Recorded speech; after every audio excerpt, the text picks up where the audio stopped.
Looking at how this whole week of the Holy Week went, even from the Lent season, and seeing what happened this last week, I feel like people were actually in a mood of celebrating Easter.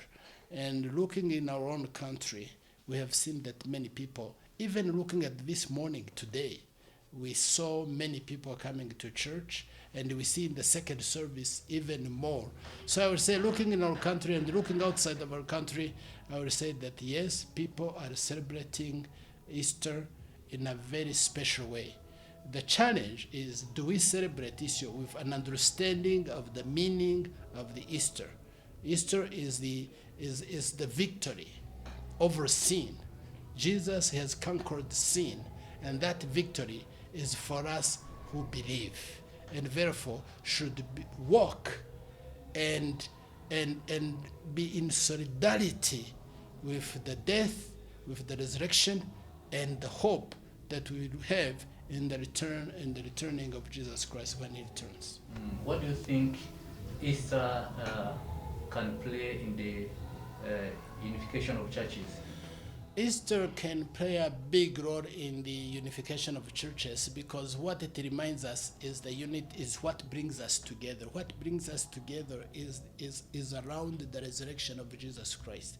So we can celebrate what we have in common.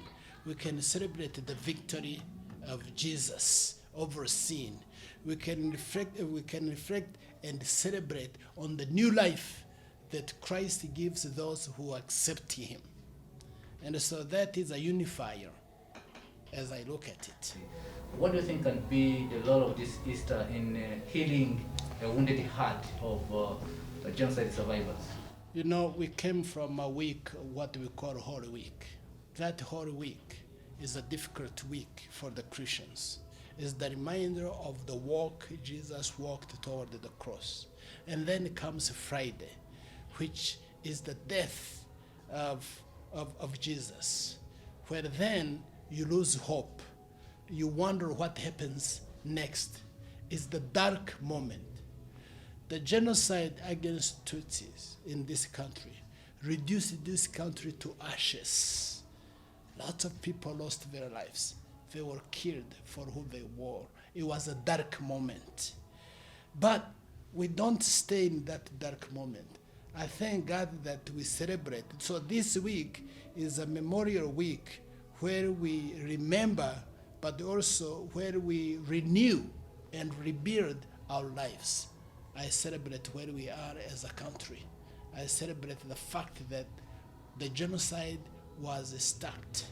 And so as we come to this Sunday, the Resurrection Sunday, it is a reminder that we can remember what happened, but we can also renew and we can also rebuild our lives, our country, and we can celebrate the victory against the genocide, but at the same time have hope.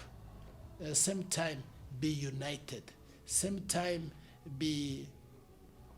love one another. Same time be one people, one nation, one country that is united to rebuild our country and to rebuild our lives, but also to teach a lesson to the rest of the world.